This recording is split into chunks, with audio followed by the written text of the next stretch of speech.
Երևանի պետական համալսարանը պետք է սովորի օգտագործել սուպեր համակարգիչ, հասկանում եք, եթե սովորական պայմաններում ուղղակի ասես Երևանի պետական համալսարանը պետք է սովորի, քարը փետը, աթոռները, նստարանները կառնեն, կընկնեն հետևից, բայց ես շնորհակալ եմ այս դիտարկման համար, որովհետև ասցիք մի բան, որը որևէ առարկության չի կարող դիմանալ։ Երևանի պետական համալսարանը, այդ թվում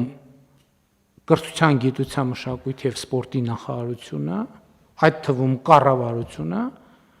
պետք է սովորի կառավարել, օգտագործել սուպեր համակարգիչ։ Եվ ոչ մի ամոթ բան չկա դրա մեջ, ժողովուրդ ջան։ Մենք չենք ունեցել սուպեր համակարգիչ և պետք է սովորենք օգտագործել սուպեր համակարգիչ։